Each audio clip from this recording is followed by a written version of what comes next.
We will pick your brain, James. Okay, everyone, welcome to Masculine Geek number 126. This is the Fireside Chats. We're going to be doing some tabletop gaming talk, books, and all kinds of shit tonight. So welcome, you dirty whores.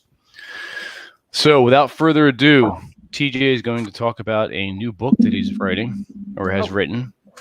And he's going to discuss some of the complications with book cover artists, which I'm running into myself. Although I have to say I've locked down mine. He's going to have a first draft done after 4th of July. So there you go.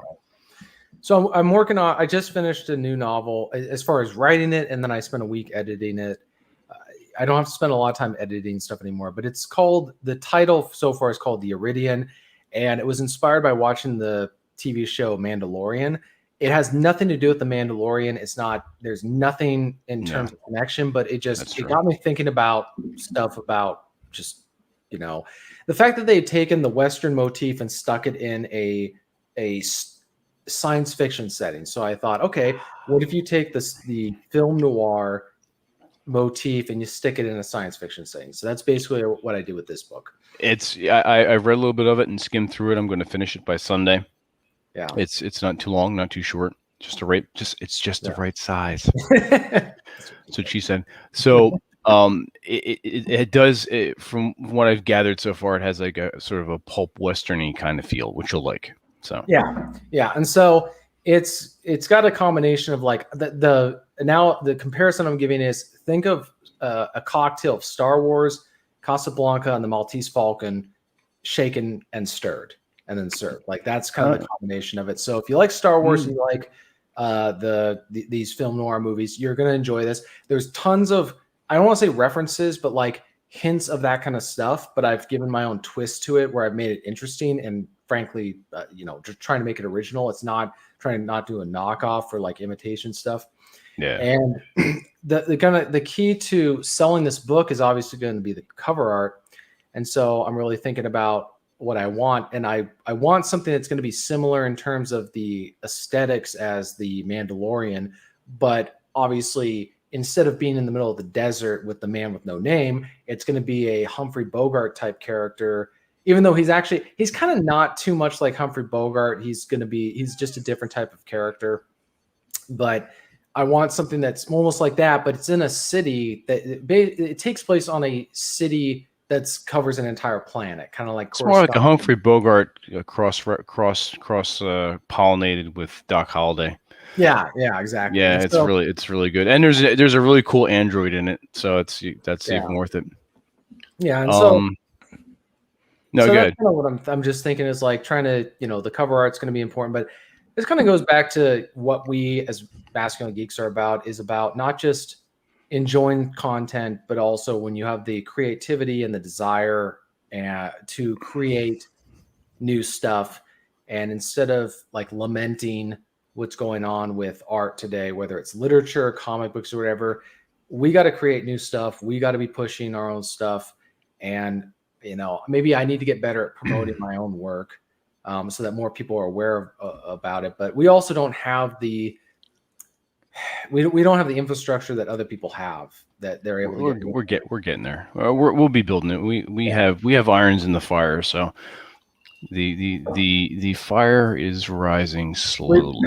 What we need is almost like at some point someone within kind of our sphere, for lack of a better term, who's good at marketing, you know what I mean? Like, and then is able to market stuff, obviously for compensation or something like that. But that's, correct. We're probably not there yet, but we'll get there. Yeah. James, I'm going to answer this, but James, mind reading this? Sure thing. The Competent Man says, did any of you hear how both Origins and Gen Con banned this week the Reformed TSR, run by the son of Gary Gygax from both conventions? I think we both heard of that. Our takes on this might be different. This might be fun. Yeah, I had no idea about this, and I was hanging out with my friend Zenis. We were at a local brewery. In fact, I had posted that Kings Road Brewery over here in Haddonfield, New Jersey. And he's like, "Oh, did you hear about the TSR's been revived? Gary Gygax's son and some other people have revived. You got the license to TSR, and they're going to start it back up again. I'm like, oh, that's pretty fucking cool. Good for them. It's like, yeah, they're already catching flack and some shit because of racism and diversity and all this other woke social justice warrior bullshit. And they were going back and forth. Now, from what I heard from Zenith, he said they didn't apologize, and probably one of the mistakes they made was actually answering these people and just not, rather than ignore it for the retardation and moronacy, that's a word now, moronacy that it is, they decided to try to explain themselves when you don't need any explanation, when your work and your behavior speaks for itself. That's all I know. I can't speak to any. I don't know what was said. I don't know if there was any truth to it. I have no. But chances are it was probably some serious bullshit. James, you may know more. You're more immersed in the gaming. Indeed I am. Yeah. And I'm pulling up something a buddy of mine, which I do not have access to right at this second. But the basic idea is these folks sort of redevelop TSR. They don't really have access to a lot of IP. I think they have some. They're claiming that they have access to Star Frontiers, which good for them if that's the case. Because Star Frontiers definitely deserves a revival in some capacity. Absolutely, it does. I have to say the I think original. it's in name only, James. Unfortunately. Yeah, it's probably not the entire the intellectual property, but yeah, this is the original. Well, it depends. Well, here's the thing: because Star Frontiers had a sort of handshake agreement with WotC, which is rare for them. Well, that doesn't mean a dick in the legal world, right? Right. Well, but here's the thing: there's some sort. This is several years ago. There was some sort of loss of patent, loss of copyright suit filed against Star Frontiers, and that was very quickly sort of retracted or roped back in. But something was left legally ambiguous there. So we're like, what I'm trying to say, the end point. It's in limbo. Yeah, it's in a bit of limbo, and TSR, the new TSR, might actually have access to this. The issue with TSR was they made a bunch of really, really dumb comments about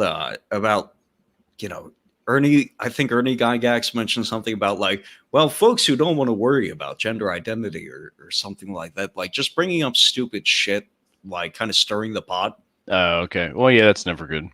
Yeah, it's you don't want to bring attention to, because I think what they thought is if they made certain adversarial comments, and you see retards, especially in our space, do this often, like, well, a bunch of people are going to circle the wagons, and then they're going to give me money. Yeah. So I get free money. It's like, well, it doesn't actually quite work like that. It usually doesn't work like that.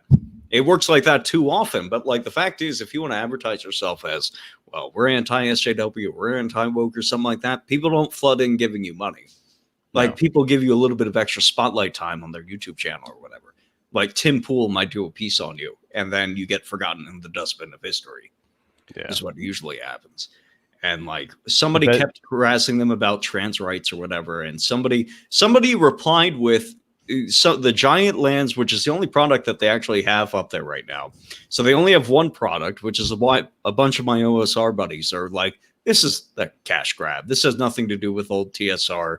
They're attaching branding to the name, which is something that we already hate about D&D, is they're taking this thing which simulates the fantasy of playing D&D, and they're skin suiting it for exorbitant amounts of cash. And we already don't like that. So maybe that wasn't so it's basically a money play. Yeah, it's a money play, and like somebody responded to this person who was harassing them, being an asshole, being a dick. But they responded to it with, "You are disgusting." So that person who was harassing them, a bit of a weird insult to pick out. So whoever was harassing, like, picked out that screenshot of, "Do you affirm X? Do you agree with us on X, Y, and Z?" And the response is, "You are disgusting." just to that tweet. Christ. This is a problem for marketing. You got to be careful with that shit. What you say. Yeah, you got to be not a fucking idiot. Yeah, the best thing, and I agree with my friend Dennis, the best thing they could have done was just completely ignore it. And also, what you're saying is just not provoke as well. Well, gone about their business. The initial comments that I saw were an interview done on a podcast, I believe called From the Bunker, with Ernie Gygax, which is Gary's oldest son from, I believe, his first wife. Yeah, Junior. And one of the things he talked about was just, I don't know that he used the word alienation, but basically that there were a group of professionals in the industry as well as players, and the professionals being writers, artists, creators, that miss the games being about the games and the setting and not about modernity being crammed into the game. So, and that this was an opportunity to focus on having the game be the thing.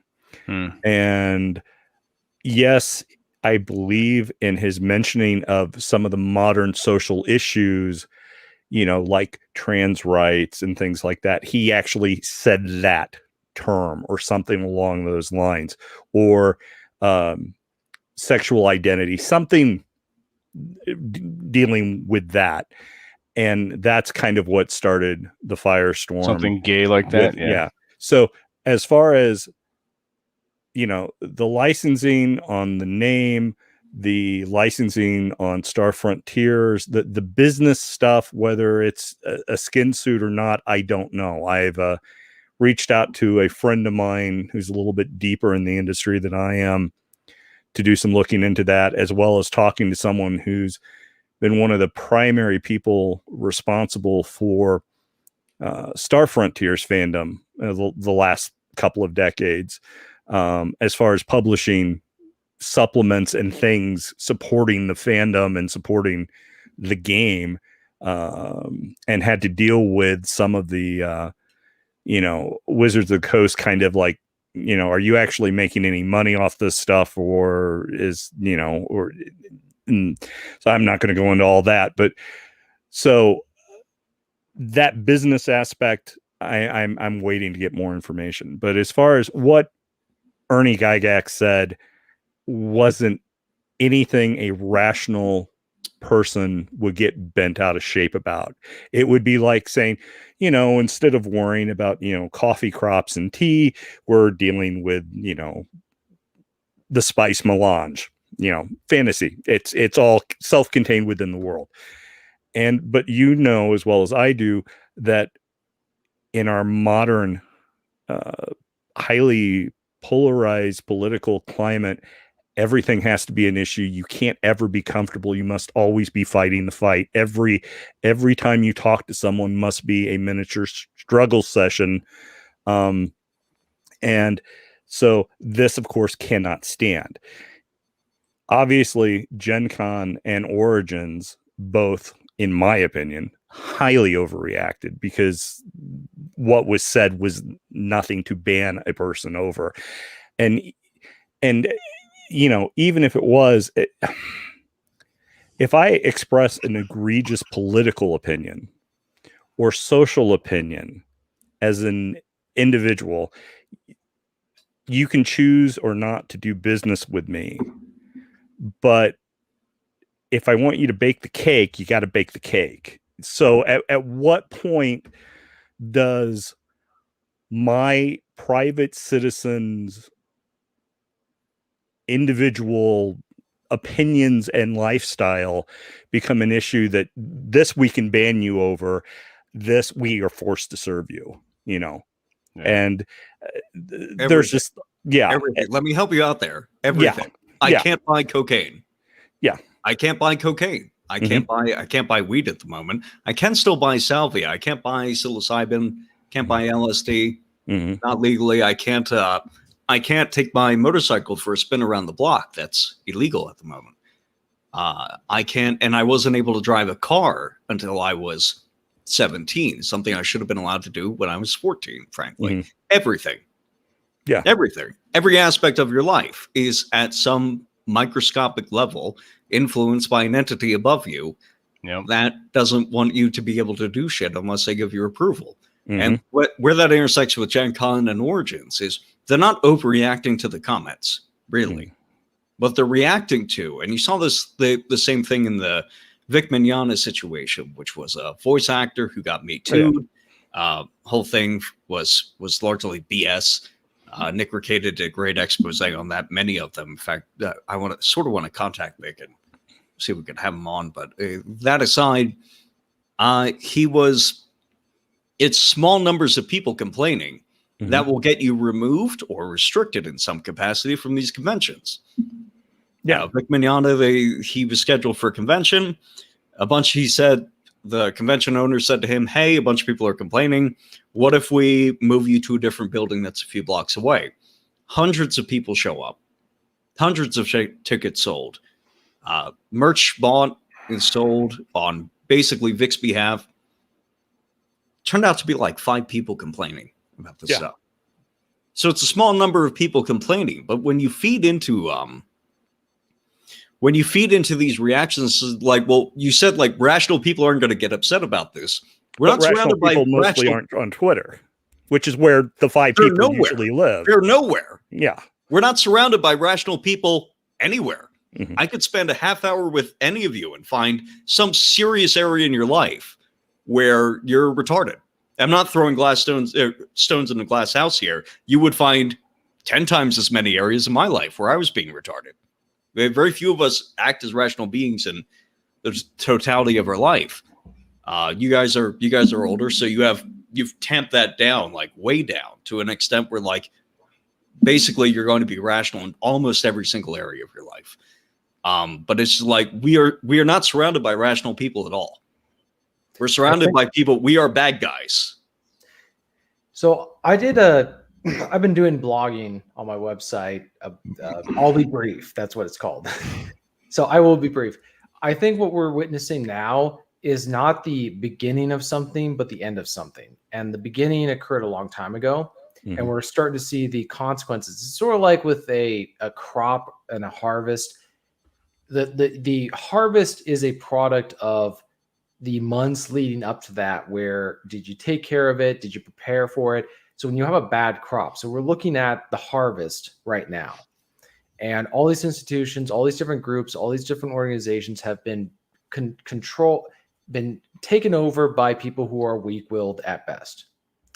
And so this is why I also use the term iceberg moment when I'm describing an organization. Has it hit its iceberg and is going to sink, where it's basically unsalvageable, it's not savable, or is it still, can you turn it around? And so I think with most organizations that people deal with, they've already hit their iceberg. They are good. It may be best to stay on the ship while it's sinking rather than just jump into the water, to use the analogy. But at some point, you're going to want to get off that ship and get onto a lifeboat. And also make sure that when you get onto another ship, the captain's not an idiot and is actually going to steer the ship away from the iceberg at the right moment. So I think that with a lot of the organizations, I think the hard thing that people are coming to terms with is that a lot of these institutions have been around for a long time. They've built up a lot of like social capital and cultural legacy and heritage, like DC Comics and Marvel and all that kind of stuff. But now they're doing what they're doing now, and it's hard for people to want to start over. It kind of reminds me of that line from Winter Soldier, the Captain America movie, where I can't remember the girl that he had a crush on, where she's old now because he went in the future like 75 years or whatever. She's like, Sharon Carter. Yeah, no, not Sharon. It was her niece.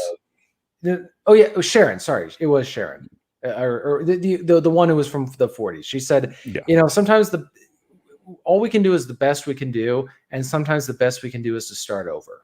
And I think that that's where we're at. That's why I like that movie so much, because it just realizes, S.H.I.E.L.D., it's Hydra now. It's been taken over. It's not salvageable. And Captain America, the nice thing, what I love about that movie is when he's faced with that reality, Captain America just says, okay, S.H.I.E.L.D.'s got to go. Everything has to be destroyed. It's all corrupted. It's beyond. It has had its iceberg moment, and he understands it, even though Nick Fury does not accept that right away. He's kind of having a hard time accepting that. And so I think with a lot of people, you got to be able to come to terms with that and know when to walk away and say, okay, we're going to start over and we're not going to look back. We're not going to be like hung up on the fact that something that we used to care about is dying or dead. And it's a harsh kind of reality to live in, but what other choice do you have when you see this stuff going on? Well, unfortunately, in some cases, some of the stuff that happens when you hit the iceberg, the ship doesn't actually sink. If we're going to continue with that metaphor, Not right away, anyway. In this generation, the ship doesn't sink until the following generation. I mean, right? Someone could argue that the American experiment hit the iceberg with Woodrow Wilson, or hit the iceberg with FDR, or FDR opened he turned it in flood the hatches direction of the iceberg, right? Yeah, exactly. So I mean, but obviously, Johnson was, I was not alive during Woodrow Wilson or FDR. Johnson was the first president, in my lifetime. Yeah. So, but those things, those seeds which you'd mentioned earlier, the seeds that were planted get reaped later. And, are we reaping a bitter harvest now? And I think, to get away from politics and back to pop culture and gaming, right? I find it very easy, and I think you could produce a lot of evidence to support an opinion that says we are reaping a bitter harvest in pop culture, in fandom, in gaming. And you're right. What do we do? Do we burn the crop? Do we try to salvage what we can from the harvest? Do we salt the earth and just go on? I think we all know someone with a can of Budweiser in his hand that probably would be like, yeah, salt the earth, burn the crop, salt the earth. Let them burn. Let them burn. Let them burn. The idea is to do what we're doing here at Masculine Geek, and some things that TJ and I have in the works is to ignore this bullshit. Number one, don't fan the flames of 5 or 6 retards with a voice. And it's like anything. You don't explicate, you demonstrate. Yeah. Okay. You have to create these, lack of a better word, these spaces, these platforms, these formats that you want, and to draw the line, the sand, the ground, whatever, and plant your flag and stand your ground. That's the only way you're going to affect any sort of change, however slow that may be. You may not, it may be like a Van Gogh painting. He was completely forgotten in his time, and then paintings are sold for how many millions of dollars now? Right. It's like you are planting the seed now, so people 30, 40 years from now will come to bask and enjoy the shade of Masculine Geek. Yeah. So I would also add that I think the important thing that's very difficult and hard, and I'm very sympathetic to it, is that understanding the difference between a direct lineage, heritage-wise, with an organization or an institution, as far as like gaming or conventions, and its spiritual heir. Because it's kind of like, to use an analogy, let's say there's a man has a son, and his son has no interest in his family, no interest in the hobbies, no interest in his dad's passions. And then the dad meets somebody who is totally into everything that he's about. He's interested in all that kind of stuff, like his hobbies. Let's say he's like a coin collector, or he collects stuff like old time radios, or he's just into certain. He's whatever his passion is. That he may not be his son, but he is his spiritual successor, in the sense that he's handing stuff off to someone who's not his direct lineage. He's not going to carry on his name, but he's carrying on a lot of stuff that he lives for. Well, here's what you're saying. It sort of dovetails with my answer to what the competent man's going to say, and I'm going to belabor this because it seems vaguely important, and it's something that's very on a microscopic scale. It seems almost infinitesimally ridiculous, but it's true nonetheless. I go into Barnes and Noble, all right, and the one I go to, like the center of it, is where they have their cafe area or meeting area, and they have book clubs and knitting crews and whatnot. So there's 15 or 20 women in the corner. They're knitting, or they're doing their book club. All right. I could say, oh, where are the men? And rush to the manager and go on social media and complain and foment all this stupid bullshit. Well, guys don't fucking care about knitting for the most part. Maybe there's some, maybe there is a guy that shows up, whatever, that's fine. But that's not the law of the land. Your likes and dislikes and your preferences are not laws of the land. And that's just the way it goes. I don't care who you are, what your skin color is, what your sex is, whether you have a dick between your legs or a fucking pussy. I don't fucking care. If you don't like something, you don't do it. Mm-hmm. Just because there's a statistical disparity, like, oh, okay, well, or maybe there's one guy there. Like, what the fuck, man? These women are keeping guys out of knitting. No, they don't give a shit. Okay, there isn't a bunch of guys smoking cigars, sitting back, in a room somewhere, twirling their mustache, going, "We're gonna keep women out of gaming." Ha ha ha ha. That's not happening. Mm-hmm. It's not happening. If a woman doesn't want to do something, she's not going to do it.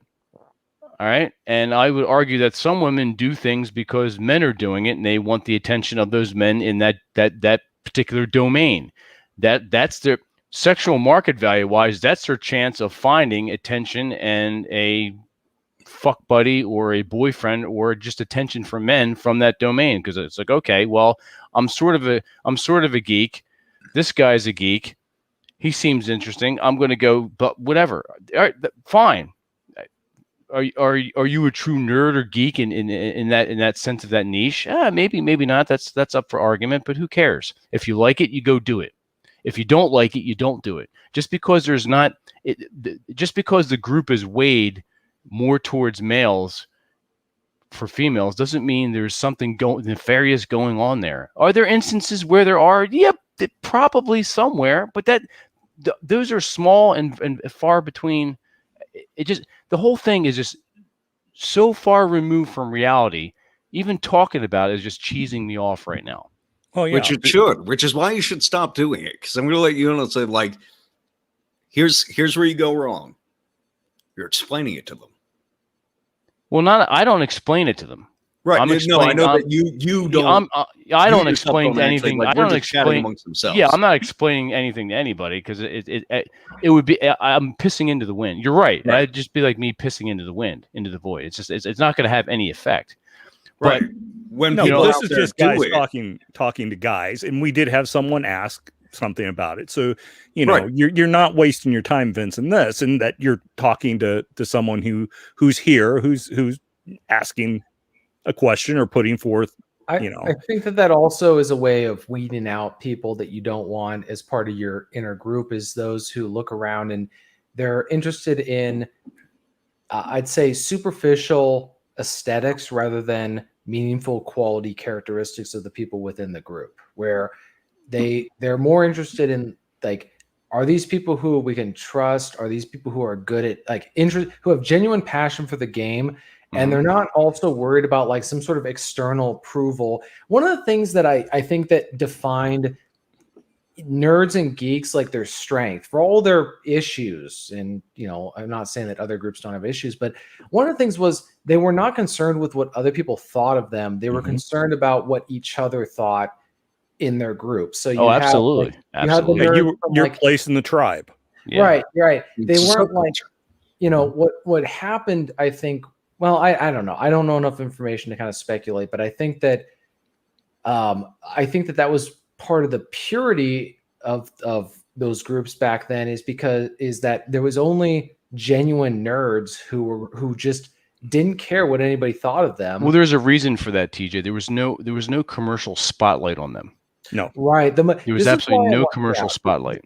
This is why a lot of groups that I know of that are not, like, nobody talks about them. They don't want to be talked about. They do not seek media. They don't want media. They're very subculture underground groups, because they know that the moment the media writes about them, they're going to attract attention from people who are going to want to be a part of their groups just because the media wrote about them. Yep. And those people are going to come, and they're not going to be interested in being, like, there's something to be said about being part of a group when, to give just pardon the expression, guys, but it's like the difference between being part of a underground Christian group during the Roman era when you're in the catacombs, and then the emperor declares that you're the official religion of the empire. Like completely different people are going to be interested in Dungeons and Dragons when it was kind of an underground, possibly only dorks and dweebs and nerds play that game, to now, it's so cool, anybody can do it,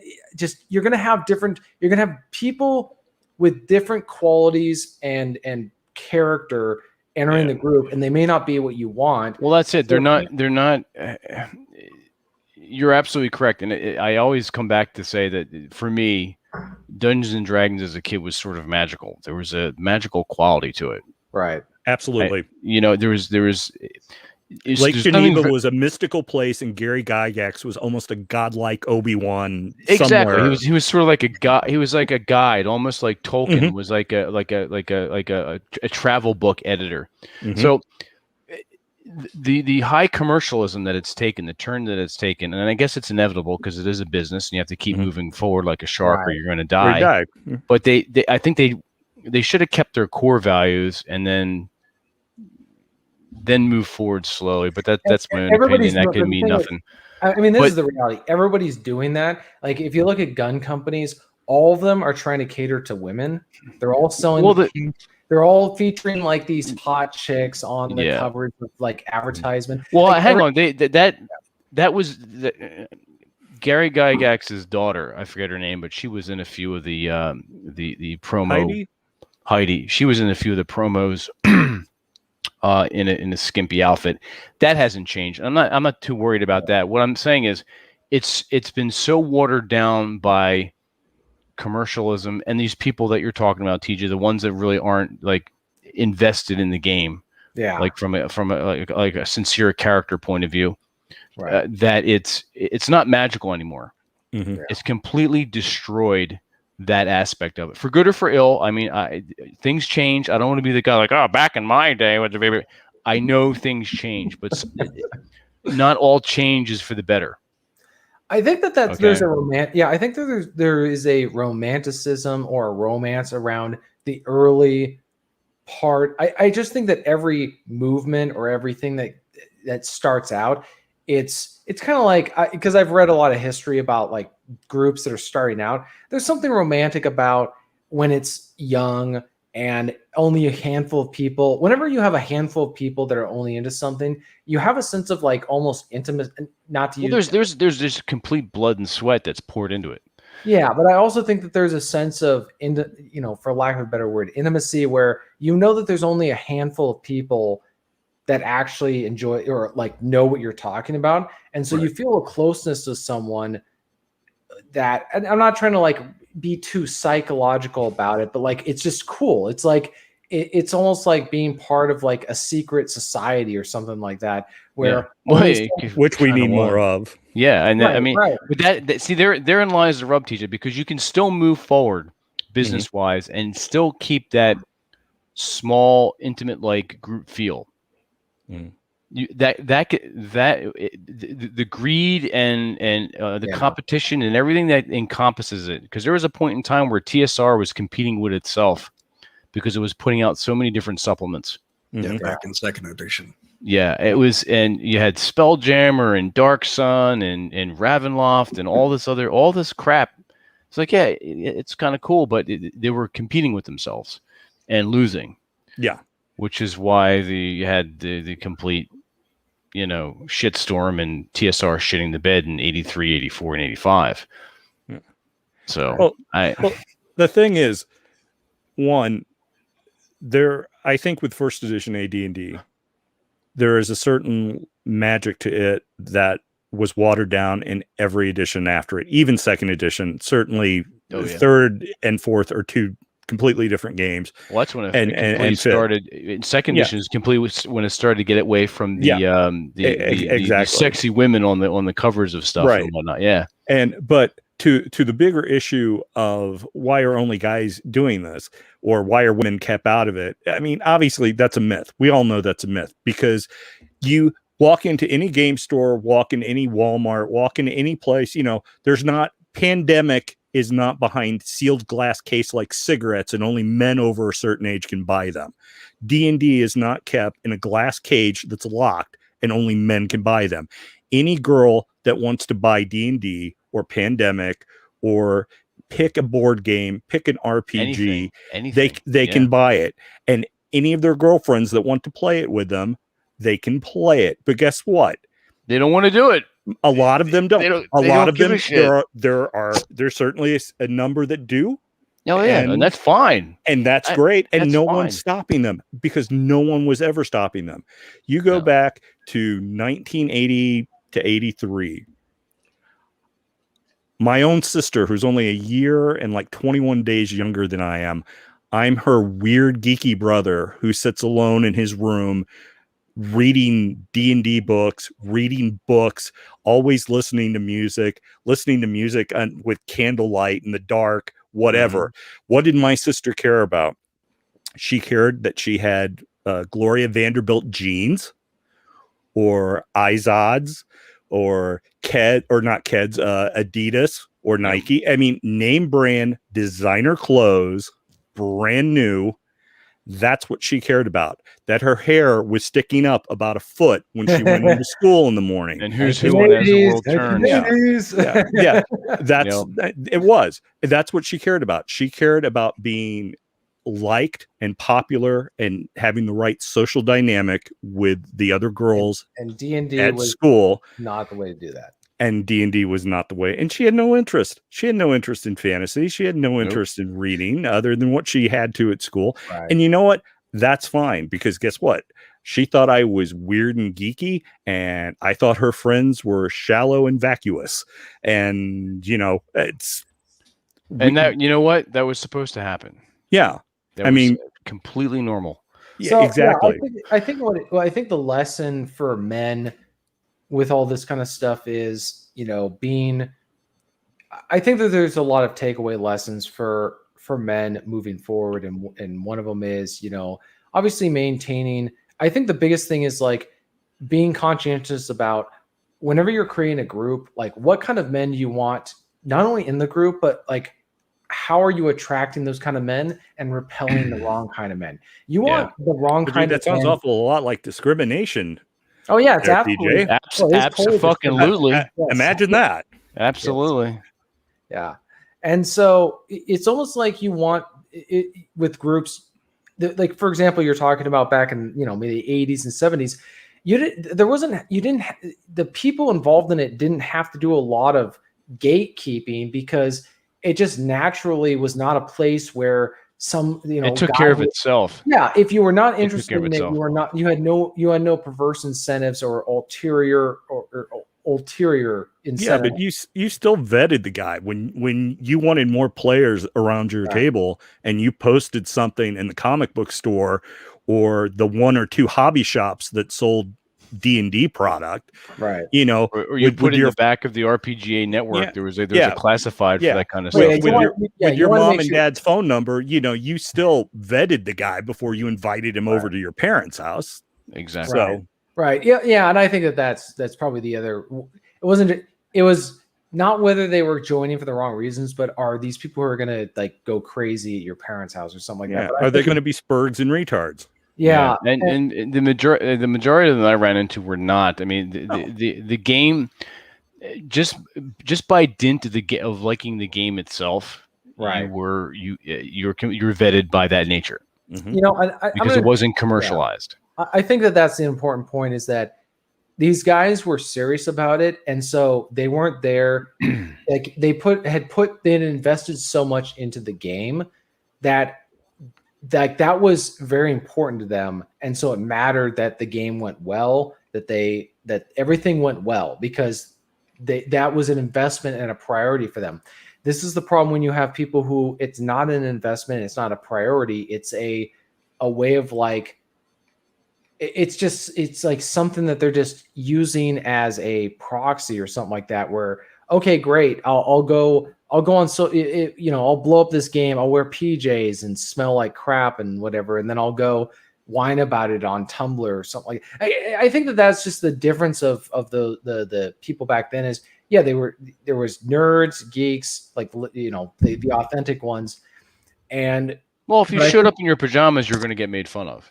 right. But I think also, It's just like you know, it's the just other gonna thing is, happen. I think the difference is nowadays a lot of people who join resent the idea that they have to actually, you know, be part of a group and also live up to any kind of expectations. It's kind of like because I knew some of these guys, like there was, I don't know what the code was, and they never used the word code, but like there was a level of expectation. Like if you're going to be part of the group, here's the rules, and they understood it, and it wasn't written down, but they understood what behavior was. If you're going to show up and play, they're like, hey, if you're going to show up and play the game, you got to be serious about it. We're not And you here bring to snacks. Well, yeah, you bring the cheese puffs, right? You bring the chips, the chips, and the fucking Mountain Dew But, like, there, buddy. Yeah, it and wasn't gonna be some Spurg. It wasn't gonna be some Spurg who had like never read any of the rules, didn't care about it, and was just there for whatever reason. It was like it was all kind of like, you know, for lack of a better word, it was true believers, people who were very serious about it, and so they weren't going to be screwing around. Whereas I think a lot of today, it's almost like, to use kind of an analogy, it's like people who are, you know, trying to hike in my areas, they're all clogging up the trails because they just want to get that one photo at a mountain peak because they saw it on Instagram. Like they're not serious hikers. They're not Well, it's serious. like, or they want to get their girlfriend's picture for Instagram. yeah, it's basically God. it's basically what the masses have done to D&D, what women have done to yoga. Yeah. I mean, that's basically what that is. So Well, and if we're talking first edition D&D, you know, D&D, you know, we're not even really talking the game. We're talking the campaign. I mean, because if you want to get it down to on a tribal level, it's our campaign, and our campaign was going all the time, even if we weren't at George's house on Saturday night. oh yeah, The game was going on. It was Yeah, going on when we were sitting in German class passing notes to each other. yeah. I mean, it never ended. You go over there with your hex paper and your pencils. I mean, your miniatures. There was always something going on. You're right with the campaign. It just continued. Yeah. The game had a structure which incentivized people who wanted to engage with the medium to be invested in it. Yeah. Absolutely. And we were in a long line of very noble and in some cases famous war gamers. You know, guys like Peter Cushing. Yep. You know, Yeah. You know, that's the thing. That wargaming element was still a primal function or part or deeply embedded within the structure of the game. And Yeah. I think and you know, even if we didn't really realize it, but it was important, because it was important, especially for men, because it was a chance for males to communicate with other males about tactics and strategy. It was politics. basically problem solving on a grand scale in a make believe milieu. Yeah, and it was, You're playing diplomacy, but you have stats for your armies. Yeah, exactly. And it was something very important, because I think, especially for a generation in that point in time, when you're talking, you know, the post feminist 60s, you know, in a world that, you know, gives us free to be you and me, Rosie Greer, it's all right to cry. You know, there's no crying in D&D. It's all right to cry bloody murder and charge and no prisoner. Yeah. Go cry in the corner, you fucking pansy. But no, it had in its own ways very important life lessons in networking and in social dynamics and in our own male, you know, social hierarchies. As far as, you know, the guys who were game masters weren't the game masters just because, you know, they had more books than so-and-so. You know, there was a lot of work in doing that. And don't I know it? Yeah. And, you know, I was lucky enough to be in a group that we had a few, because there's like the macro group, which, God, had several players in it, and then we had a bunch of mini groups within it. So we had our own little DMs, and so our world and our campaign had this very huge, intricate structure for a bunch of, you know, 8 to 13-year-olds, you know, and that just developed as we developed. And yeah, there, I have no doubt that in my 50s now, looking back on it, I do so with a certain bit of nostalgia and romanticism, but Absolutely. I don't think that can be helped. But I mean, when I try to look at it analytically and be somewhat critical about things, and knowing that there were things where we kind of fudged the rules, or we misinterpreted that, or whatever, and there wasn't point. We were trying to do it the right way. We were trying to do it the way it should be, because rules had a certain significance or meaning to them. And also, there was a code of honor amongst us that we were all playing it the same way. If we're going, to the barrier peaks because there's this weird thing there and people disappearing and stuff going on, well, Mike has the barrier peaks model. We'll just go through that puppy real quick before the game. No, because if you got caught doing something like that, you got smacked down by the group, because, there was a code amongst us. It's like we were our own social club without really realizing it.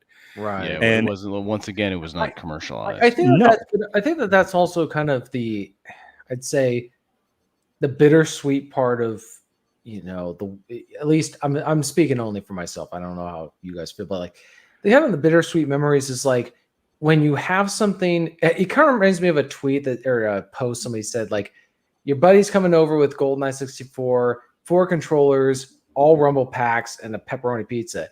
You don't know it, but that's as good as life's going to get. And it's kind of funny because, like, we laugh, but, like, at the same time, there's something to be said for that. There's something to be said about, like, you're going over to a buddy's house. It's 1999. You're not hanging out on the internet. You call them up on the regular phone. You go to hang out with them in person. You've only really hung out with him ever in person. You only chat with him on the phone just to, like, coordinate stuff that you're going to do in real life. And you're playing a game on a Friday night that lasts until 1 o'clock in the morning, and then you all later. Absolutely. All night D&D games. Remember gosh, quite fondly, right? Yeah. Oh, the whole weekend. And the thing is, like, talk about smelling bad. Oh yeah. And the thing is, MTV like, playing in the background. Mom gets up in the morning, Dad gets up in the morning. You guys are still playing? We never stopped. Yep. No. You guys are playing? Always have been. Yes. Yeah. You guys are here early. Yeah. No, we're up late. Yes. No, I like, there was one time I played, the power was out for all the houses in the neighborhood. So we went over to a buddy's house and played Settlers of Catan. We played literally till probably 3 to 4 o'clock in the morning. And I finally, like, I got to go home. So, because I lived right next, within the same neighborhood. I walked outside, and the way it was snowing in such a way that the whole area was lit up. Mm-hmm. Nice. If you know what I mean, like, those are the best. What a great memory. Yeah, and, like, I could see perfectly the whole way back to my house, and I actually took a photo that I lost, but I took a photo. Oh shit. Of, like, in the morning. That was kind of a funny. Speaking of photo, yeah, that's a screenshot, fucking right there. Was You're that at a perfect freeze. TJ, 48 minutes and 57 seconds. You're like, yeah. No, and he held it for like 3 seconds. Don't tell Cappy. yeah, no. don't let Bullrush hear this. You're in trouble. Oh yeah. Well, won't he have a show later? That's Thursday. Well, Okay. Yeah. Well, anyways, I think that's part of what the bittersweet part of it is, like, people don't realize what they've got until they don't have it anymore, and they don't. It's really hard to fully appreciate it. There's a lot of stuff that, like, the gaming groups they used to have, all this other stuff. There was one time. This was way back in the day. This was 1999. We got Space 7. 1999? This was computers, guys. This wasn't laptops. We got 7 computers with the monitors in one. You had a LAN party. We had a LAN party. We played Age of Empires. Age of Empires, yep.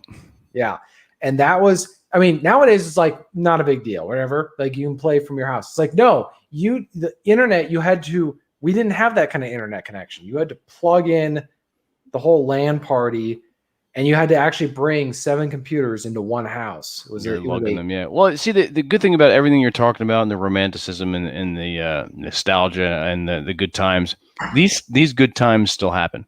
Right. Okay, and it's up to you to create them. Like I'm starting my in-person campaign back up on Saturday, July 17th. The guys I game around the table with and have been doing for almost a decade now. We had everything with the Kung Flu, kind of put everything aside, and I didn't feel like dealing with any of that kind of shit. Like we're gonna take a break. Finally picking back up, sort of that nostalgia with this group, and I like that. And that's and we've talked about this before. All of us, especially TJ and I, is getting out there and meeting in person, and yeah, having a beer, or cigar, but playing the games that you love, or going to hear music, or planning a business together, something, action, live in person, together, shaking hands, breaking bread, drinking good drinks. TJ and I flew out to Kansas City for other reasons too. We were meeting up with Quintus Curtius and Joe Curl and a few other people, but we fundamentally flew out. And some other people say we flew out there to play Blood Red Skies, a tabletop World War II aerial fighter combat game. So we'll be doing that again when we do Village by the Sea. So that's not many people are doing these kind of things, and you need to start doing that. And some people are. We hear some rumblings, but it's important that you guys get out there and do that and make friendships in real life. This online stuff is great. It's fantastic. The guys in Masculine Geek Life, fantastic. The framework and the forums that we have and our Zoom Fortress meetings that we have that are unrecorded and private, fantastic to hang out and catch up and make plans, see what's going on in each other's lives, have special guests. More important that we meet up in person and do these things. Best stuff happens in person. Correct. Definitely. Correct. So, yeah, that's right, Daryl. Those were the days. But those days you can recreate those days. And like I said, with my tabletop game group that I'm going to be DMing again on mid-July, we have sort of that camaraderie.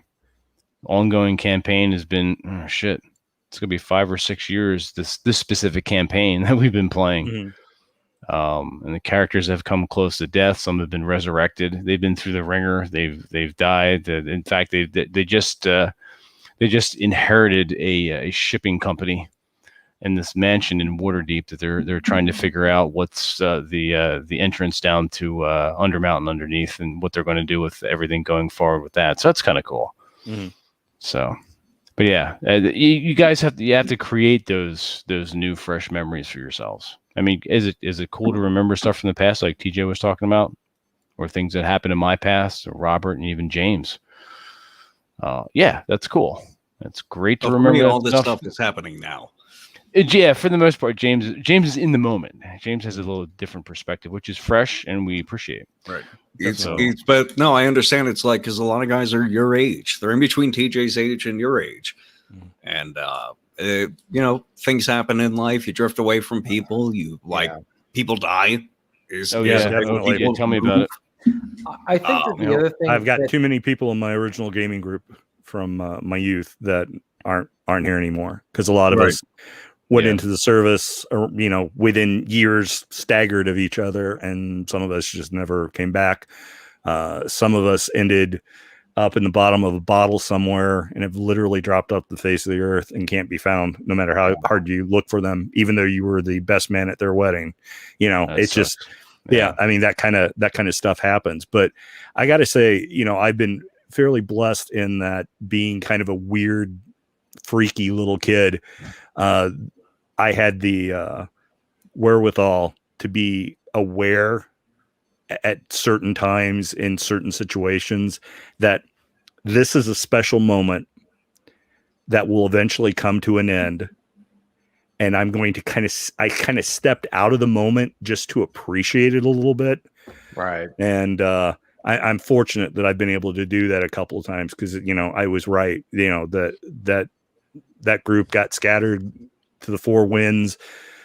Deaths claimed way too many of them, but I, in that moment, I'm like, these are golden days appreciate it, because it's Yeah. going to come to an end, whether we want it to or not. Yeah, I mean, Robert and I are over 50.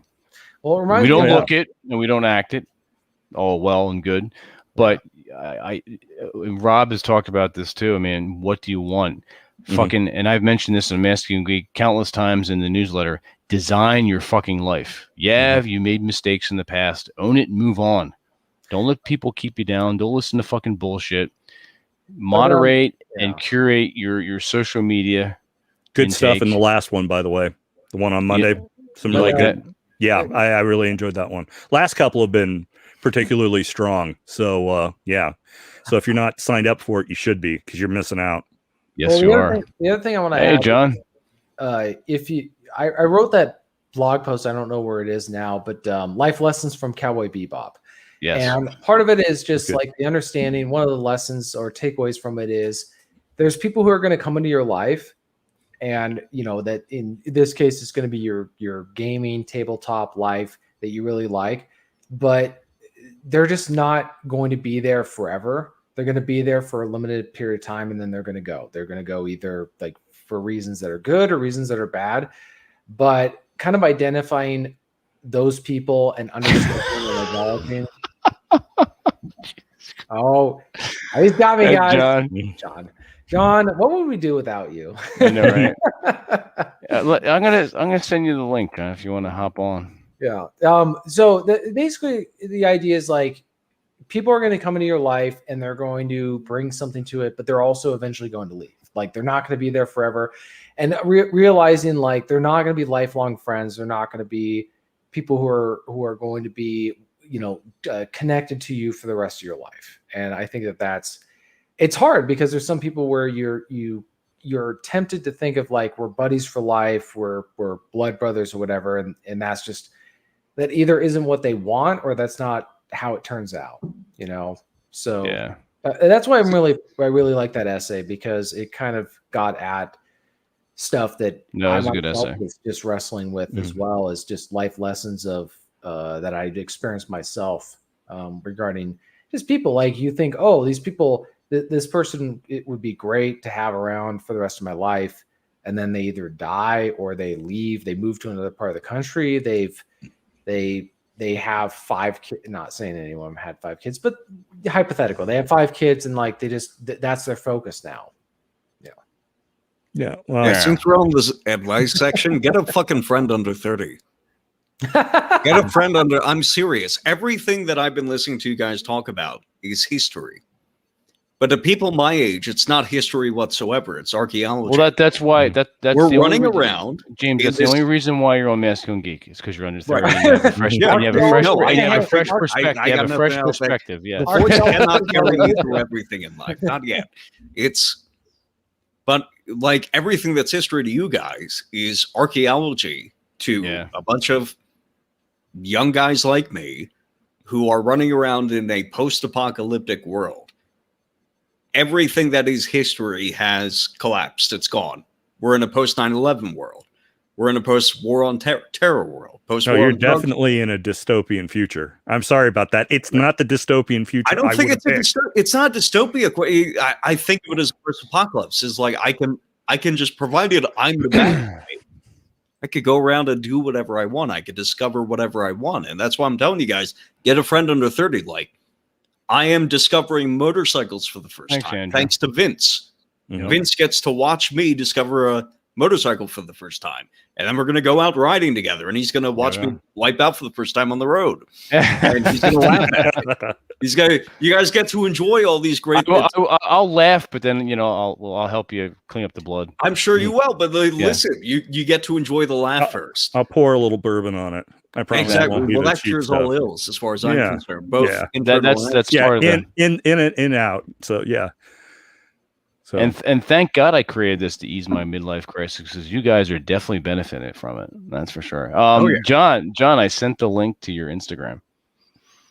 Come on the show. Haven't seen you in a while. And thank you, Andrew, for the $2. Go ahead and read that, James, if you don't mind. This is nice and all, but how do I get the girls?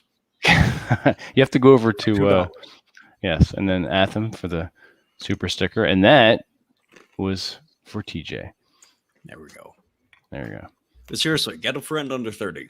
Yes, Muchas gracias, senor. indeed. It's why it's like being a camp counselor for mission trips and stuff like that was so much fun.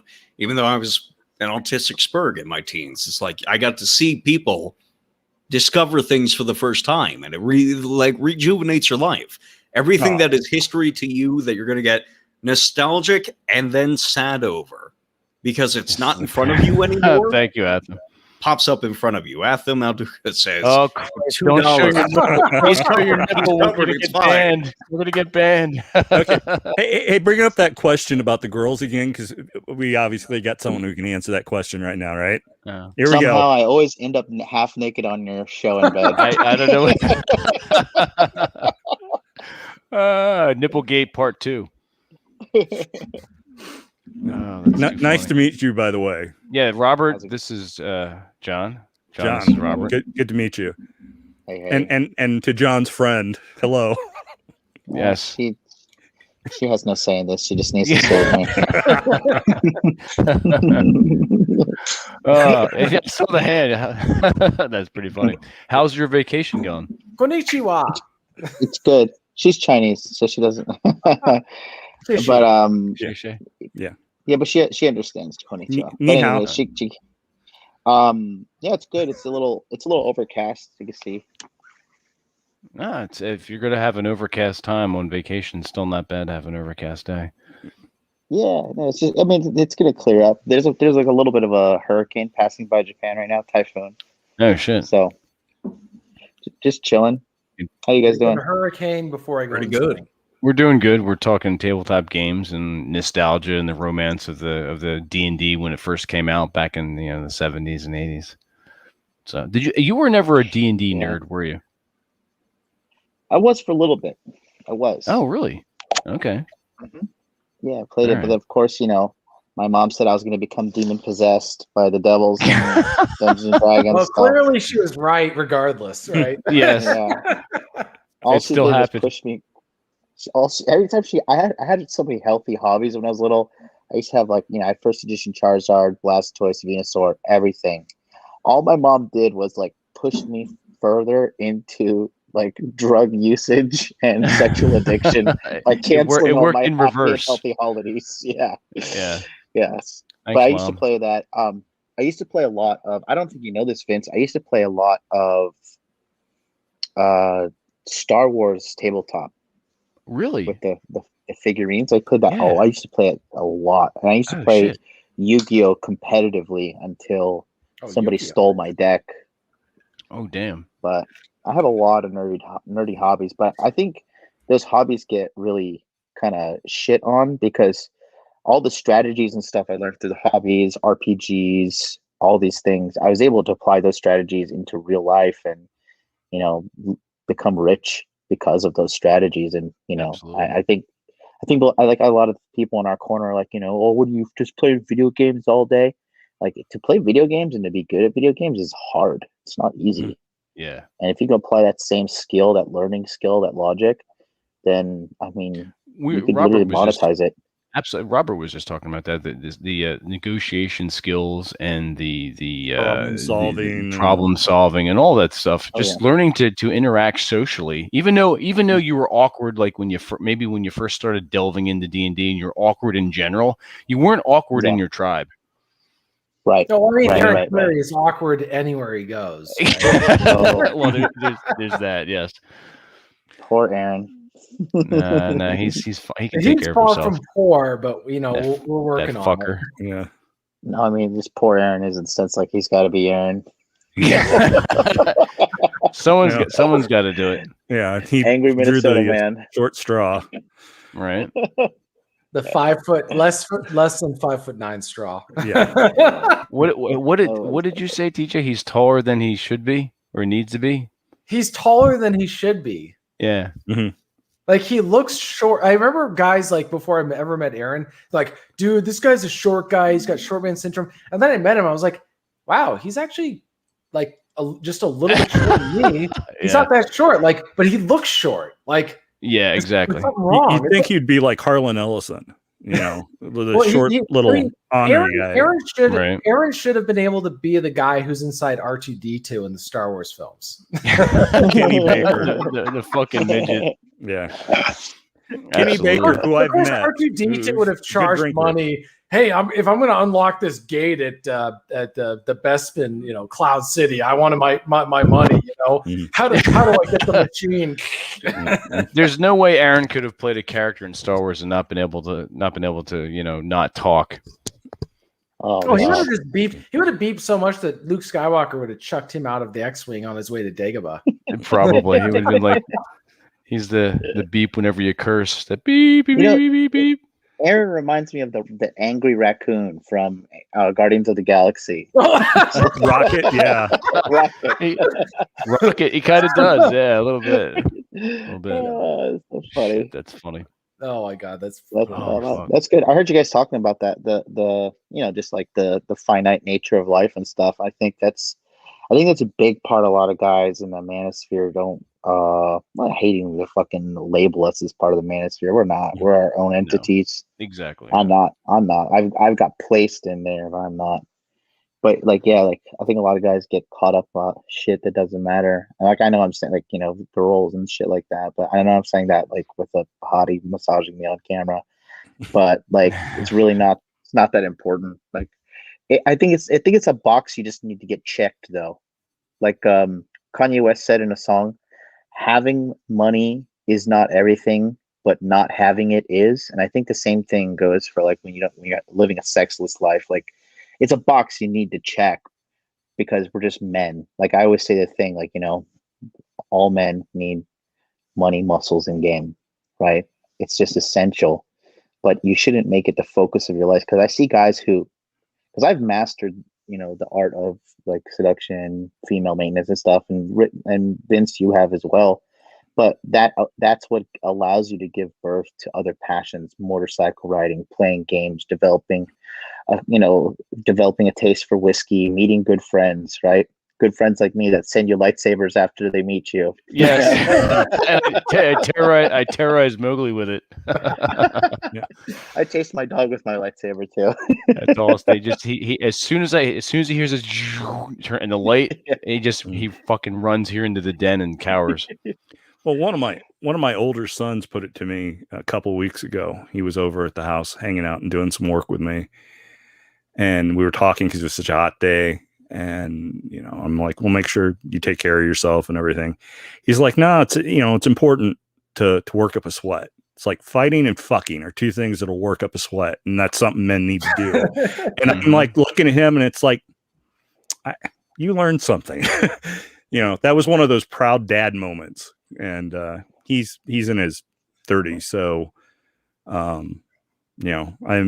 am both blessed and cursed with having 4 sons. So it's definitely more of a blessing than a curse, but it is a lot of work to do the job, because you've got to not just say the things, you've got to do it so that they see the things, So yeah.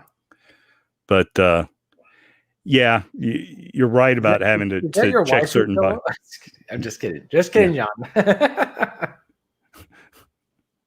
Yeah. You're mute. Yeah, you're on mute.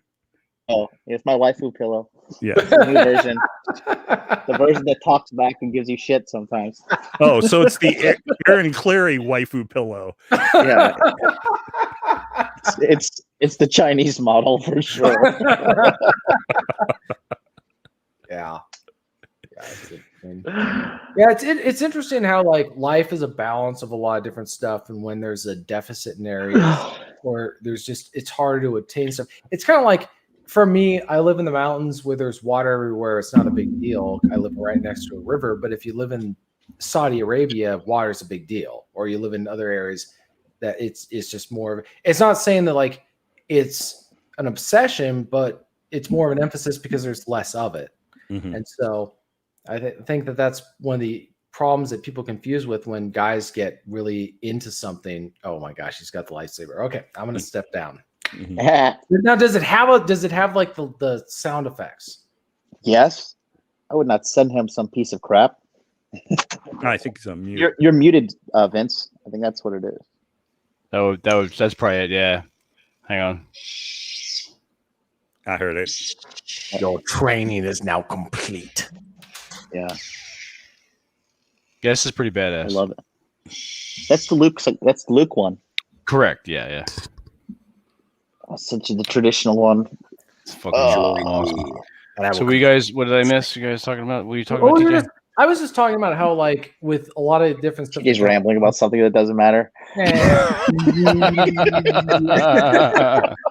was talking about. I was just basically Cover that nipple. Cover that nipple. Oh, sorry. Jesus. I was just building up on what John said. Like, there's different stuff that men need in life, and when they don't have it, people confuse it with like an obsession or whatever you want to call it. And the analogy I gave was, I live in an area where I'm surrounded by water, so water's not gonna help me. But if you live in kind of the Middle East or somewhere else, water is a huge deal. It's more of a focus, and it's not an obsession for them because they think about it more. It's a concern. Scarcity breeds concern. Right. It should, if you're reasonable or rational. Right. If you're in the Pacific Northwest and you're looking for a girl who doesn't have a You live in the Pacific Northwest? I know, it's a shock. Jesus Christ. If you're looking for a girl without a tattoo in the Pacific Northwest, it's kind of like looking for water in the Middle East. Mm-hmm. So, kind of your bomber jacket did pretty good in KC from it. the pictures. No comment. Yeah, Kansas City went well. Yeah, it looked like it. It was fun. It was a fun time. Yeah, we'll recreate that over here in New Jersey in October. In Joyzy? In Joyzy, yeah. Are you doing Joyzy? In Joyzy. To the best of our ability, because New Jersey women are fat. That's an understatement. That is an understatement. And I do want to go to Atlantic City again. And I've never played craps before. I don't know how to play. Rob is pretty good at it, so he's going to teach me how to play craps. Craps, see? Rah. So, there you go. I got nothing else. Solid. That's right. Hey, did you hear that they're going to retcon the sequel trilogy? They are? Yeah, that's what I heard. Oh, shit. Huh. Of course. They're going to what? History, a woman has come in and ruined everything, and a man has to come in and clean it save up. the Are they getting John Favreau to do it? Yep. Nice. They're going to retcon it through the Mandalorian. Basically, what they're going to do is, this is kind of massive spoiler alert, but I don't know if you want me to say it or not. No, you can say it. It's We're good. So basically, what they're going to use is remember Anakin's Padawan, the girl, she did Twi'lek. What's her name? Ahsoka Ahsoka Tano. Thank you so much, Ahsoka Tano. So basically, they're going to use Ahsoka to use this thing called like the Veil of the Force. And she's going to see somehow into the future that this terrible alternate reality will occur where Luke becomes like, this like pussy on the planet, and Rey is somehow a hero. God, these bitches are so dumb when I just look back on the sequel trilogy. And then the whole Kylo Ren situation, Han Solo being killed, and then she's gonna change it, and then it's never gonna happen, and they're gonna wipe it out. And Kathleen Kennedy's fighting so hard for it because they're trying hard. That woman has like the opposite of the Midas touch. Like anything she touches just gets full blown AIDS, and it's turned to shit. Yeah, I mean, it's just disgusting, and I think it's the anti-Midas. I think it's a good sign for the culture too. I think it is a turning point because, like, of course, once again, the people who stood up for everything were the men. And because the majority of Star Wars fan base is men, because Star Wars is like, you have to be smart to understand it and like it like deeply, about like Form 4 lightsaber. Yeah, but it was so bad. I know even women who hated it. I mean, it was that bad. Well, I guess what I was curious about, because I understood that there was an internal war going on within Lucasfilm or LucasArts or whatever it was, and from what I understood last I heard, and apparently this has changed, but there was different factions, and the Kathleen Kennedy faction was winning like the fight, but it seems like that they've been routed. Well, because the thing is, at the end of the day, feminism, social justice warrior shit, liberalism, all this stuff, they say it's for political ideology. They say it's a movement. They say this. At the end of the day, it's all down to fucking money. And that shit is costing Disney money. Disney remember when we were kids, all of us on this panel, remember when we were kids? Like, Disney was untouchable. Like, Disney, anything Disney, you were like, man, this is Disney. Like, this is great. Now we're like, oh, fucking Disney. Like, they just fucking made Loki a homosexual in the thing. And I'm just like, can you just stop like making everything gay? What is the obsession with America and homosexuality? Does everything have to suck a dick? Like, I don't get it. But, you know, and then now fans are like, what the fuck? This is not in line with the comics. Like, you know, and then now it's dropping off again. So the people they're trying to appeal to fucking hate it. They're like, you're just trying to come after me right now and take my money. It's like you're trying to rob me right now. Exactly. Like, you know, now that it's July, my friend sent me a photo, and it's a meme, and it says, as soon as Pride Month's over, corporations, they say, you know, so long, gay boys. No, that's what really it just bothers me is like they're taking something and this goes back to like the tabletop gaming, all this other stuff. They take something that has an appeal to a certain group and then they deliberately apply it to try to appeal to a group that has no interest in that at all. And the reason they're able to get away with that crap is because the loyal base isn't willing to just chuck it aside because they've invested so much time, energy, and money. Well, it's almost like a sunk cost fallacy too. Yeah, it's a sunk fallacy. And kind of the takeaway from that is like when you see that stuff going on as a fan or a group, it's like you got to crush those bastards. You gotta crush them into like no prisoner, no mercy. They're gone.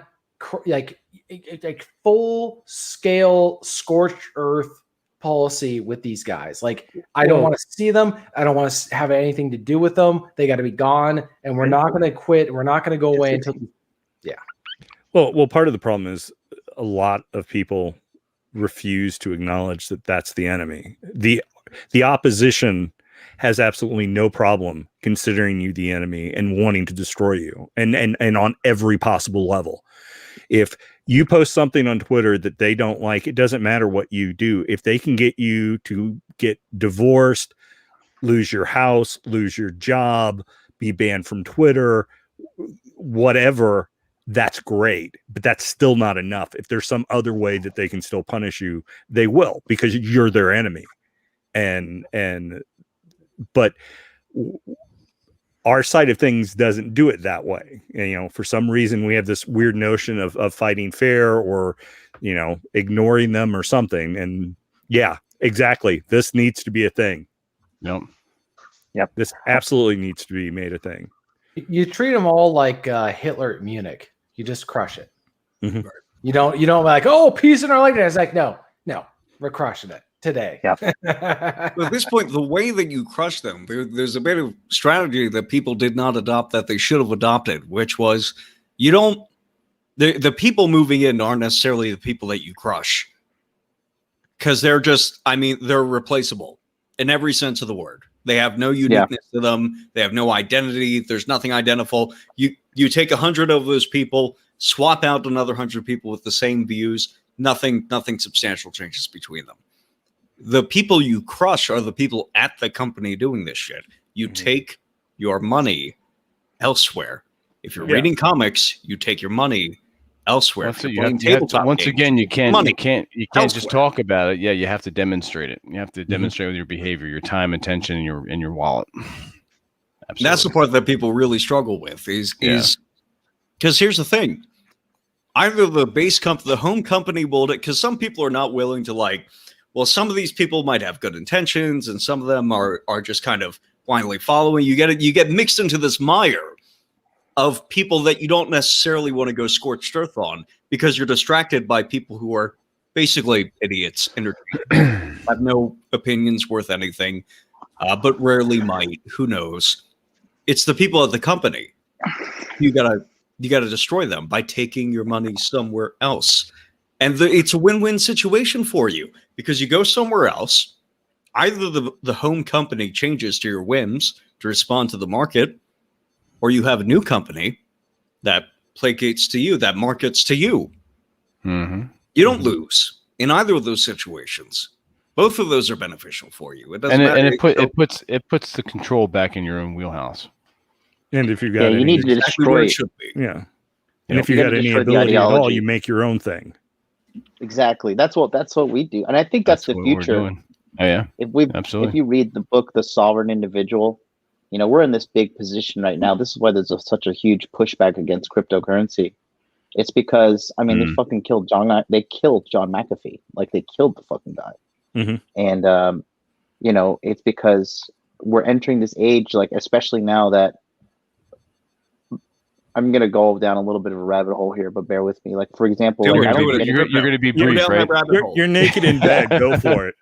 not naked. I'm not I have Naked, underwear on. naked man rants.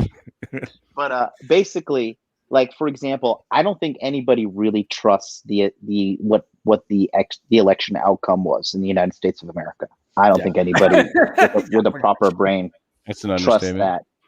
And I think the direction that people, society, humans are trying to go is being there's an attempt at thwarting it by the established governments, but governments are losing relevancy. Governments are increasingly efficient. I mean, Vince, you work in the government. You know how many fucking mouth-breathing idiots are around you at all times, and just how they fuck everything up. And governments are no longer like, governments used to be like, okay, like, this is good that the government's involved here. Now it's like, this government's fucking sucks. These people are idiots.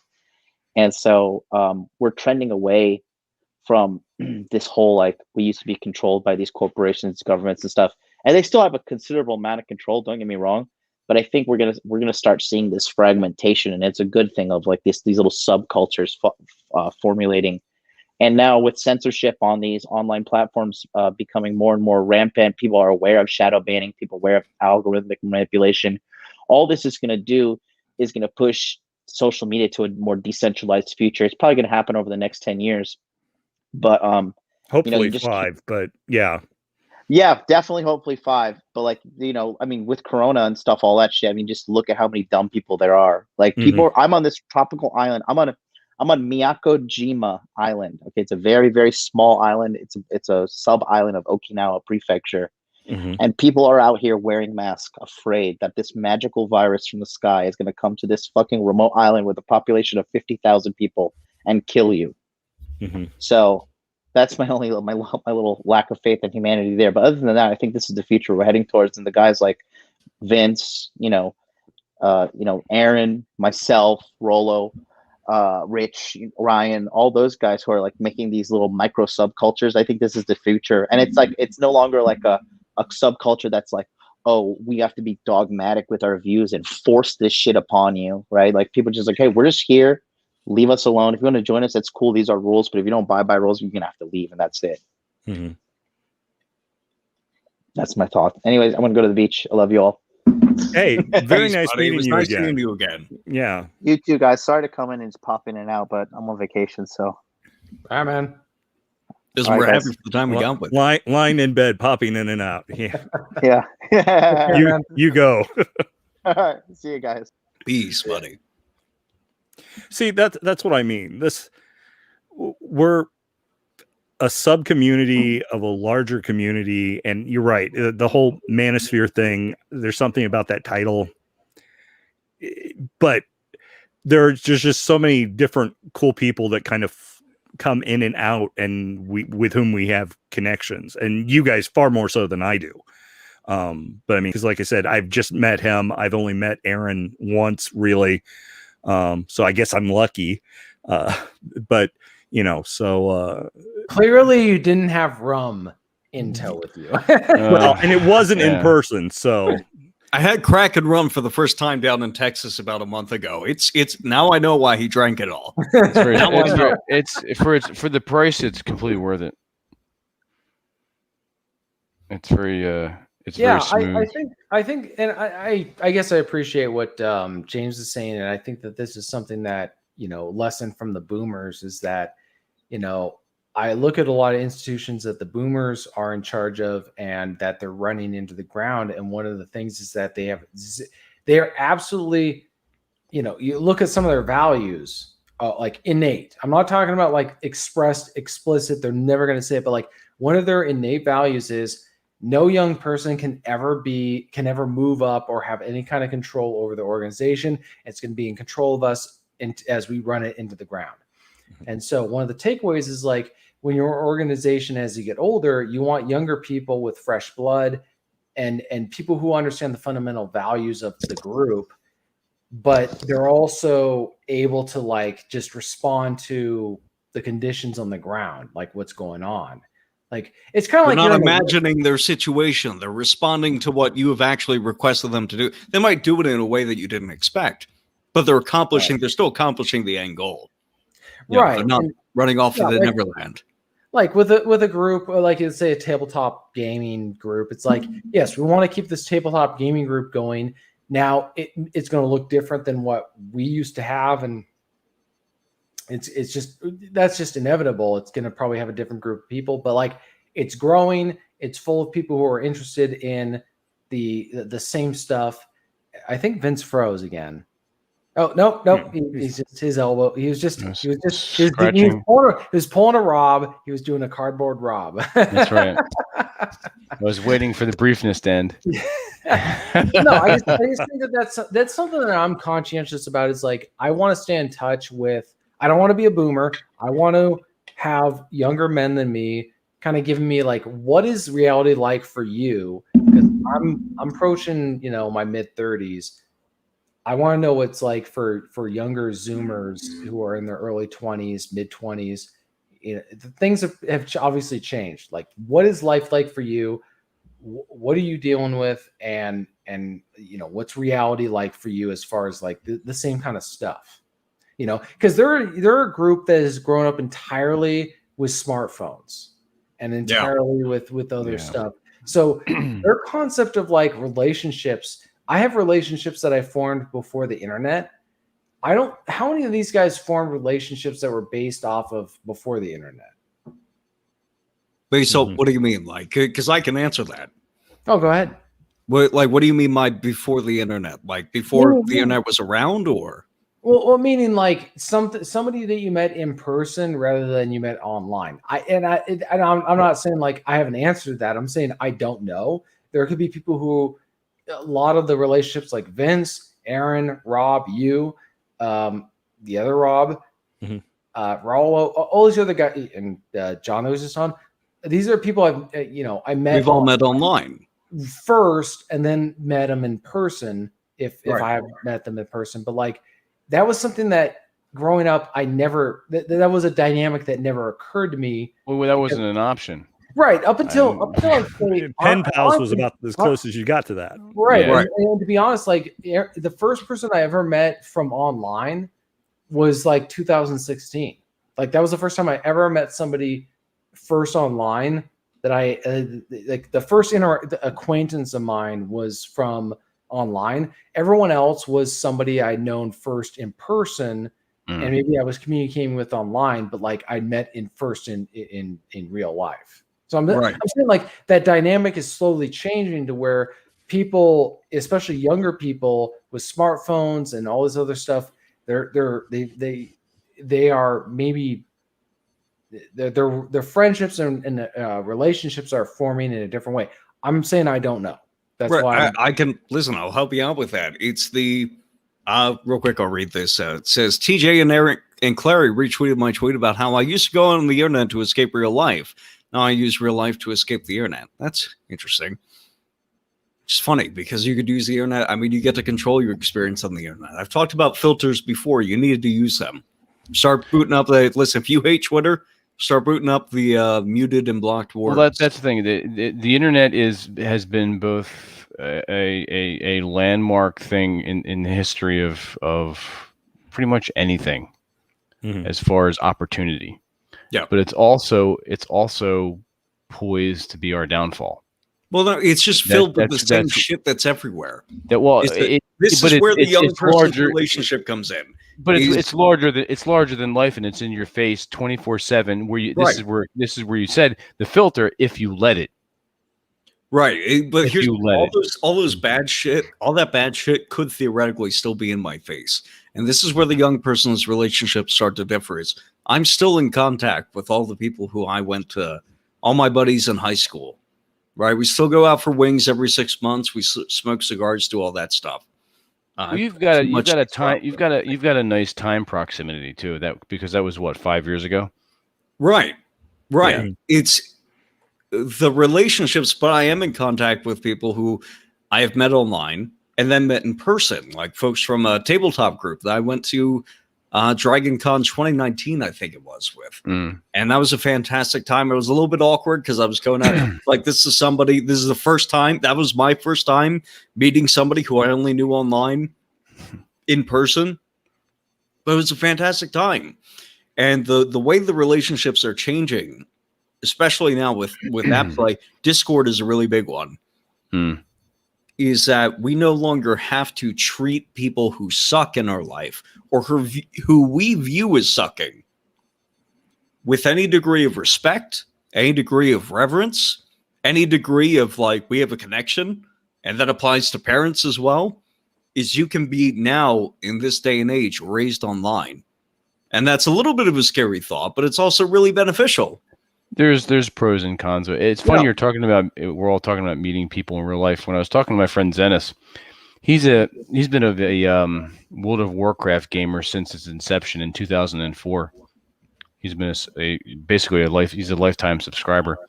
I think in the next month or so, he's meeting up with his original group of friends that he's known since 2004. He's like, I've known these guys since they were 18, and now they're they're a little younger than me. They're in their 40s.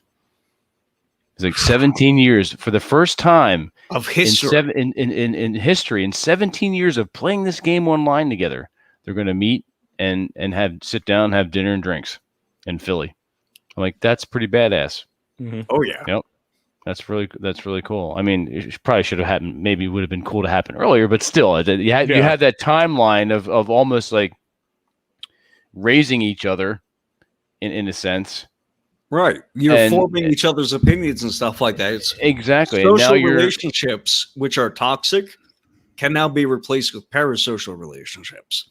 And parasocial relationships are still, in one sense, inferior to social relationships because the words on the screen do not necessarily convey that you're a person worthy of respect, you've accomplished something in life.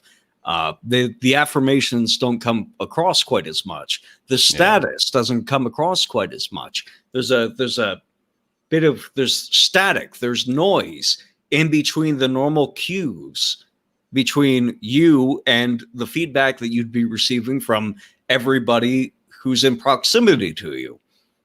But you can still access those people, and the more common the internet becomes, like I'm engaging with a lot of the rationalists and the post-rationalists right now. That's a new Twitter space that I'm engaging with. And they're really cool people. They don't agree with me on everything. A lot of them disagree with me on practically everything, but they're fascinating people. And they're positive to engage with. And I'm going to meet up with some of them at some point. It's going to be a great time. Cool. Because they're fun is the new thing. It's like, well, that's the main thing is it sounds like even though with the disagreements and the disparate opinions, there's still a love of life and an enjoyment in the interaction. They don't take themselves they don't take themselves too seriously. They're enjoying the interaction. We're excited to be with you. Exactly. Yeah, and that's the important. Go ahead. No, I was about to say that's the important key element. You always have to look for that love of life in the interaction. Because everybody growing up my age, it's like not everybody, but most people my age, were like our parents either fucking hated us or were really annoyed with us. If they had multiple kids, it would be different. It would be like 1 out of 3, 2 out of 3 that they really didn't like. Sometimes 3 out of 3. Not many people from my generation actually were in a family of larger than 3 kids. But you don't get those parental affirmations. You get the sense of like, oh, I'm an object. I'm here to be like this weird taxidermy thing. We kept growing up hearing that. Like, we didn't hear children should be seen and not heard. We grew up hearing, back in my day, it was children should be seen and not heard. Right? And it was the sense of like, oh, I don't really exist. I'm kind of here to be this trophy, which can be posed on the wall. I'm unique in that I can be moved around and stuff like that, but I'm not allowed to be a person. Not allowed to speak was a really important thing. I didn't develop my voice. The voice that you're hearing right now did not come into existence until I turned 18. Yeah. And there were people across the cash register from me who commented on how much they enjoyed my voice and telling them to have a wonderful day and how they walk out of the store with a smile in a convenience store. Mm-hmm. These are unique experiences that are going to change the way our society functions. Not completely, they're not going to change people, but they are going to give people new opportunities to, like, once I'm out of this house, I'm going no contact with my family. And after the loan I just got, it looks like that's happening pretty soon. I'm not going to have to talk to them because I can have a social circle that's around me now. It's going to stay with me and I can edit it if I want. And it's all down to, it's 90% of everything now is down to values. Do my values correspond with this person? Do my priorities correspond with this person? And it's scary, but like, that's why I describe what we're going through now as being a post-apocalyptic world. Everything changed. Everything changed. That's not really a bad thing insofar as like, oh, everything sucks now. It's like all the things that were great. It's like we get to sort of dig through the ruins and find that stuff. We don't have to worry about anybody above us. We have to realize we could just use that stuff as we want to. We could just enjoy all that stuff that was left behind, left in the ruins. That stuff is still good. And we get to enjoy it with one another instead of worrying about whether or not somebody's going to stop us. It's a simultaneously scary and beautiful time in modern history. I was not brief. I apologize. That was not brief, but it was still enlightening. I appreciate that. Thank you. Mm-hmm. However, I am going to call it because we're a little over the hour and a half mark, and that's where I want to keep these fireside chats. So we're going to do a little housekeeping as normal and as usual. Robert, where can everyone find you? Robert Koosland on YouTube and primarily on Twitter. And here and there on Masculine Geek. As much as I'm invited, always happy to hang out here. So you guys are definitely kindred spirits. So absolutely, it's a pleasure. Likewise. TJ, how about yourself? Where can we find you? TJ, sorry. Sure, it sounded like Karen Cancer. Karen Clary. Karenary. TJ Martinell.com. You can find links to everything you need there. If I have to direct you to anything else, I don't want you as my customer. Absolutely. You're too stupid to be reading anyway. Or at least comprehending what we have to write.